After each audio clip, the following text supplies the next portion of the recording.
Kalau kita pelajari kehidupan Rasul Paulus, khususnya ketika dia mulai melayani di Kisah Para Rasul, setidaknya ada dua trip ya yang menarik untuk dipelajari, dan itu menjadi satu eh, masukan buat kita ya, bahwa dalam segala hal Tuhan itu bisa bekerja mendatangkan kebaikan ya, karena dia punya rencana yang indah ya buat kita masing-masing.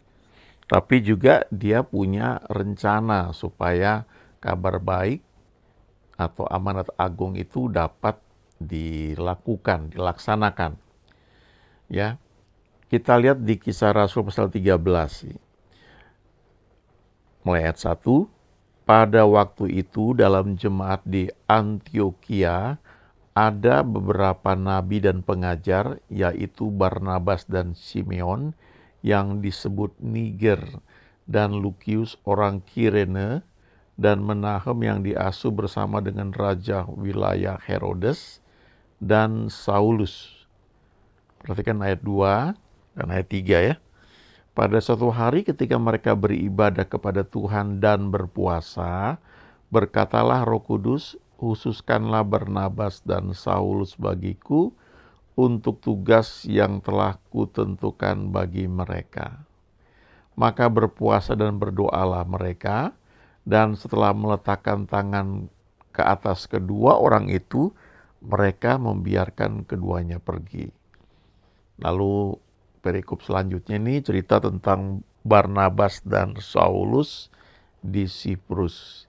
Ya, dimulai dengan ayat 4 ini. Oleh karena disuruh Roh Kudus, Barnabas dan Saulus berangkat ke Seleukia, dan dari situ mereka berlayar ke Siprus. Nah, kita perlu lihat di sini ya, bahwa Barnabas, namanya ini kan artinya anak penghiburan ya. Ini orang yang Tuhan pakai di jemaat mula-mula, dan dia orang yang memang Tuhan pakai membentuk atau membuka jalan pelayanan bagi beberapa orang. Setidaknya bagi Saulus yang kemudian menjadi Paulus. Kalau kita pelajari, Saulus itu bertobat karena berjumpa dengan Yesus dalam perjalanan dia ke Damsyik. Ya, di tengah jalan dia mendengar satu suara, ya, ada cahaya terpancar dari langit, lalu dia terjatuh. Ya, ada yang bilang dia terjatuh dari kudanya atau kereta kuda yang dia naiki, tapi yang jelas dia terjatuh lalu mendengar suatu suara yang berkata, Saulus, Saulus, mengapa engkau menganiaya aku? Ya. Lalu dia buta. Nah, pertobatan Saulus itu terjadi memang dalam rencana Tuhan, tapi kalau kita pelajari, Tuhan pakai orang-orang berdoa. Salah satu yang berdoa adalah Stefanus, yang waktu itu dirajam dengan batu sampai mati, dan di antara orang-orang yang hadir waktu Stefanus dibunuh itu ada Saulus, yang dikatakan seorang muda. Jadi kita dapat menyimpulkan bahwa pertobatan Saulus itu terjadi salah satunya karena doa dari Stefanus. Lalu setelah Saulus itu berjumpa dengan Yesus, dia buta selama 3 hari. Di tempat lain Tuhan pilih Ananias untuk datang mendoakan Saulus yang waktu itu buta, supaya dia bisa melihat lagi dan dia penuh dengan Roh Kudus. Nah, kemudian dia dibaptis, dan kemudian dia mulai semangat mau melayani, tapi dia ditolak oleh banyak orang. Karena orang-orang tahu ini penganiaya jemaat Tuhan. Nah, di sini Tuhan pakai Barnabas untuk memberikan rekomendasi. Ya, sehingga Saulus itu diterima dalam pelayanan. Nah, sementara itu di kisah 13 ini ketika mereka sedang berdoa, mereka mendapatkan tuntunan dari Roh Kudus untuk memulai satu trip pelayanan. Ya, saya baca dari ayat 4 lagi nih ya. Oleh karena disuruh Roh Kudus, Barnabas dan Saulus berangkat ke Seleukia, dan dari situ mereka berlayar ke Siprus. Setiba di Salamis, mereka memberitakan firman Allah di dalam rumah-rumah ibadat orang Yahudi. Dan Yohanes, ini keponakannya Barnabas, menyertai mereka sebagai pembantu mereka. Ya, ini Yohanes Markus. Ayat 6, mereka mengelilingi seluruh pulau itu sampai ke Pafos. Di situ mereka bertemu dengan seorang Yahudi bernama Bar Yesus. Ia seorang tukang sihir dan nabi palsu. Ia adalah kawan gubernur pulau itu, Sergius Paulus, yang adalah orang cerdas. Gubernur itu memanggil Barnabas dan Saulus karena ia ingin mendengar firman Allah. Tetapi Elimas, demikianlah namanya dalam bahasa Yunani, tukang sihir itu menghalang-halangi mereka dan berusaha membelokkan gubernur itu dari imannya. Nanti kalau kita baca lebih lanjut, ya, kemudian Paulus mulai berkata dengan tegas, dengan keras, sehingga tukang sihir ini buta. Ya. Dan itu membuat orang-orang di situ terkejut dan mereka takjub, dan akhirnya terjadi pertobatan. Ya. Orang-orang melihat kuasa Tuhan itu didemonstrasikan. Nah, kita perhatikan di sini bahwa Barnabas itu Tuhan pakai tidak hanya membuka jalan bagi Saulus, tetapi dia juga dipakai Tuhan membentuk atau mempersiapkan Yohanes Markus yang adalah keponakannya menjadi hamba Tuhan. Belakangan Yohanes Markus ini dipakai Tuhan untuk menulis Injil Markus. Nah, itu keponakannya Barnabas. Tapi dalam pelayanan ini, kalau kita baca ayat-ayat selanjutnya, ya, ayat selanjutnya itu menunjukkan bahwa Yohanes Markus ini kemudian meninggalkan mereka, ya, di tengah trip pelayanan. Yohanes Markus ini meninggalkan Barnabas dan Saulus, yang belakangan itu menimbulkan rekor, ya, bagi Saulus, ya, bahwa ini nggak militan ini, ya. Kalau kita pelajari, memang Paulus itu orang kolerik, ya. Orang kolerik itu memang keras dalam hal seperti itu, ya. Ya lihat, wah ini nggak bisa, ini nggak qualified nih, langsung dia tolak. Kalau kita ketemu dalam pelayanan atau di kantor, ya, orang-orang seperti itu akan terlihat, ya. Kok kayaknya tangan dingin, ya. Tangan dingin itu orang yang berhasil, ya, tapi ini maksudnya kayak tidak punya kasih, ya, keras seperti itu, ya. Itu memang karakter dasarnya, ya, dari jiwa manusia. Nah, kita akan lihat juga di dalam trip ini ketika awalnya disebut Barnabas dan Saulus, artinya Barnabas yang menjadi pemimpin, ya.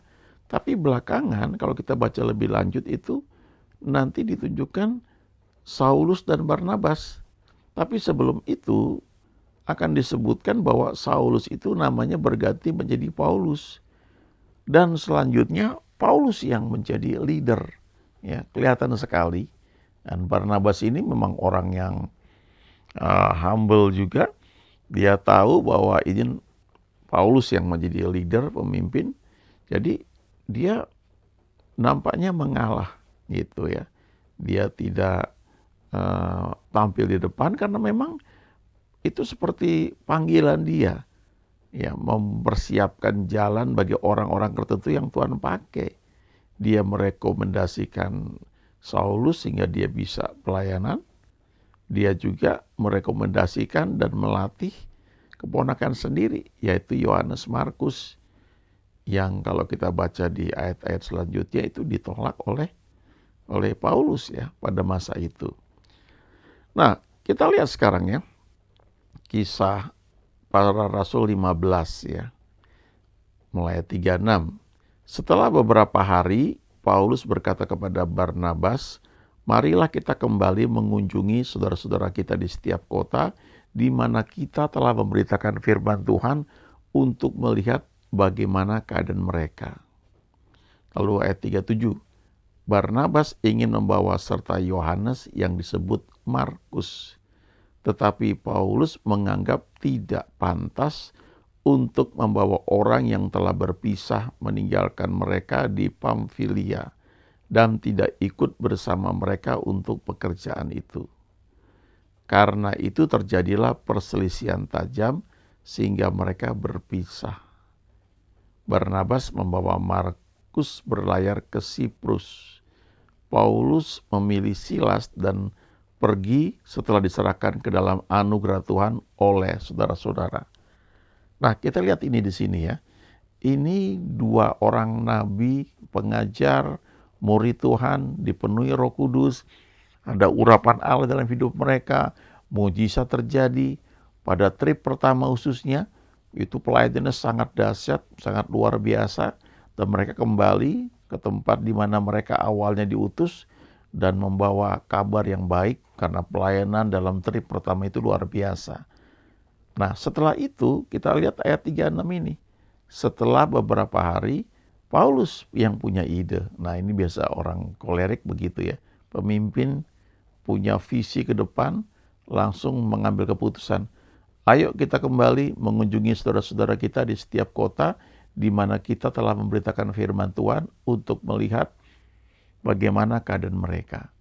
Ya, kita nggak baca seperti yang di Kisah 13 sebelumnya. Kalau di Kisah 13 itu awalnya mereka sedang beribadah dan berpuasa. Ya, beribadah kepada Tuhan dan berpuasa. Artinya mereka sedang berkumpul menyembah Tuhan. Mereka tidak punya satu ide, ya. Mereka cuma berdoa, menyembah Tuhan, menanti-nantikan Tuhan. Lalu Roh Kudus berbicara kepada mereka. Khususkan Barnabas dan Saulus bagiku untuk tugas yang telah kutetapkan bagi mereka. Jadi trip pertama itu lahir dari Tuhan dinyatakan kepada mereka ketika mereka sedang berdoa. Sementara trip kedua ini lebih kepada ide yang muncul dalam diri Paulus dan dia berkata, yuk kita kembali mengunjungi saudara-saudara kita di setiap kota di mana kita telah memberitakan firman Tuhan untuk melihat bagaimana keadaan mereka. Tetap Tuhan bisa pakai, tetapi ide pertamanya ini kalau kita lihat tidak lahir seperti yang dialami pada waktu trip pertama di Kisah Rasul pasal 13. Dan kemudian ide ini ketika di follow up di Kisah 15 ini ayat 37, Barnabas ingin membawa serta Yohanes yang disebut Markus. Ayat 38, tetapi Paulus menganggap tidak pantas untuk membawa orang yang telah berpisah meninggalkan mereka di Pamfilia dan tidak ikut bersama mereka untuk pekerjaan itu. Lalu ayat 39, karena itu terjadilah perselisihan tajam sehingga mereka berpisah. Ini kelihatannya simpel ya, tapi kalau kita amati ya, kita misalnya sudah sering banyak di pelayanan, kita akan melihat bahwa hal yang kayak begini sering terjadi. Karena sesuatu yang ingin kita kerjakan itu muncul lebih kepada satu ide baik yang nggak salah sih, tetapi munculnya itu beda dibandingkan dengan apa yang dialami di Kisah Rasul pasal 13. Awalnya itu nggak punya ide. Berdoa, menyembah Tuhan, berdoa, menyembah Tuhan. Lalu Tuhan bicara. Itu peneguhan dari beberapa orang. Ya. Jadi mereka berjalan betul-betul ketergantungan sama Tuhan itu sangat kuat.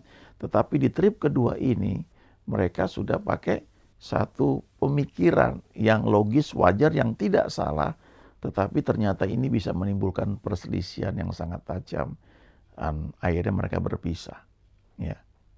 Nah, pada trip yang kedua ini, mereka melayani, ya, tetap disertai Tuhan, tapi kita lihat salah satu yang membedakannya ini, misalnya di Kisah 16, ya, mulai ayat 6.